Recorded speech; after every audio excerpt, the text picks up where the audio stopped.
over this whole story, where have the disciples been? Okay.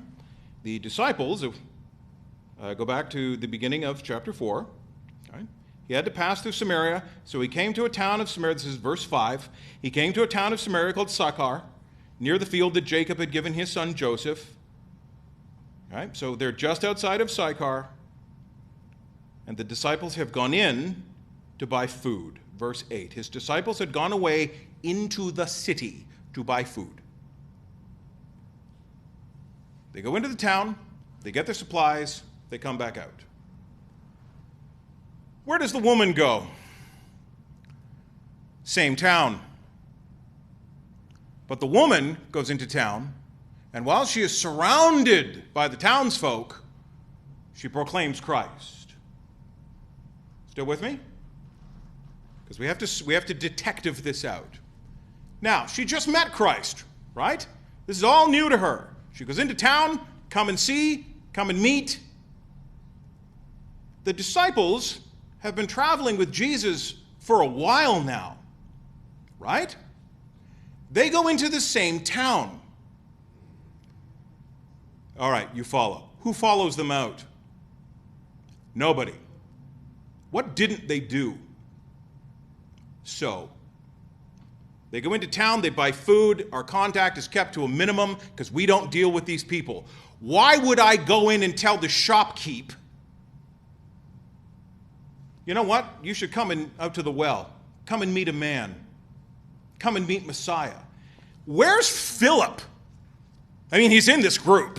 He's as guilty as John, as any of them. Where's Philip? Where's Philip to come and say to those who only hold to the Pentateuch, yes? Who only hold to those first 5 books of the Bible, where's Philip to say the same thing he did to Nathanael? Hey, thank you for the bread. Thank you for the supplies. You should come meet a man we have found, him of whom Moses in the law spoke. Come and meet Messiah out of your own accepted 5 books of the Bible. They don't say a word. They don't sow, they don't invite, they don't proclaim. We go in, we do our business, we talk to as few people as possible, we get out. Why? Because we're in a Samaritan city and we as Jews have no dealings with Samaritans. Let me expand that a bit for you this morning. They go into a Samaritan city and they don't proclaim Christ because he's not for them. You see? It is gross and racist and very small-minded. This is very low-resolution evangelism.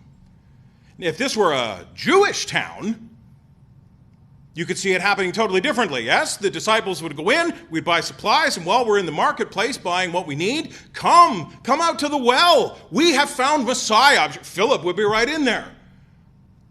We have found him of whom we have waited, him of who the whole of Scripture speaks and looks forward to. We found him. They go into this Samaritan town. They don't say a word because they are trapped in their thinking that Messiah is for one very specific group of people and not the world.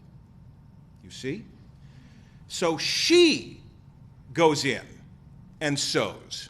And this is what Christ then starts to tell them as this crowd is coming. Lift up your eyes and see these people. They're the field, they're the harvest, and they're ready. It's not, oh, we've got time, we've got months between sowing and planting. Sometimes you plant and the harvest, especially when it is the gospel being planted, the harvest is immediate, and the harvest can be vast. And Jesus says, look, here they are.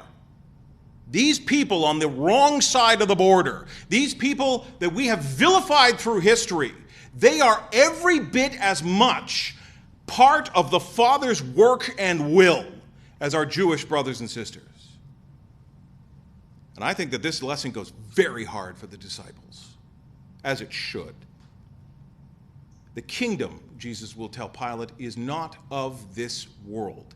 It is not defined by the definitions and self-identities that the world elevates. In fact, it breaks them down.